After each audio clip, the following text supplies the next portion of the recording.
চাটমোহরে প্রাণ দুগ্ধ চিলিং সেন্টারে গোয়েন্দা অভিযান। ডিটারজেন্ট মিশ্রিত ২৫০০ লিটার দুধ জব্দ, ৩ কর্মকর্তা কারাদণ্ড।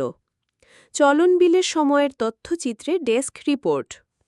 পাবনার চাটমোহরে প্রাণ দুগ্ধ চিলিং সেন্টারে পৃথক অভিযানে ডিটারজেন্ট মেশানো ২৫০০ লিটার ভেজাল দুধ জব্দ করা হয়েছে।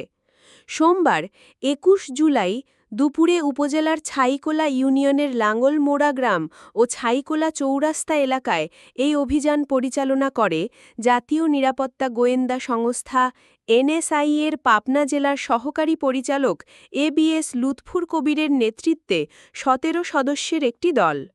অভিযানে অংশ নেন অতিরিক্ত নিরাপদ খাদ্য পরিদর্শক মোফাজ্জল হোসেন, চাটমোহরের ইউএনও এবং নির্বাহী ম্যাজিস্ট্রেট মুসা নাসের চৌধুরী এবং উপজেলা খাদ্য পরিদর্শক আসলাম হোসেন। অভিযানে পুলিশ ৮ জনকে আটক করে।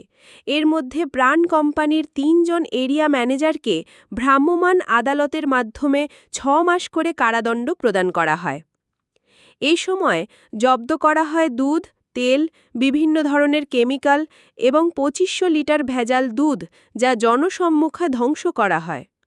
চাটমোহর থানার অফিসার ইনচার্জ মঞ্জুরুল আলম জানান, দীর্ঘদিন ধরে প্রাণ দুগ্ধ চিলিং সেন্টারের ডিটারজেন্ট মিশিয়ে ভেজাল দুধ তৈরি করে তা চাটমোহরের বিভিন্ন মিষ্টির দোকান এবং ঢাকাসহ দেশের নানা স্থানে সরবরাহ করা হচ্ছিল।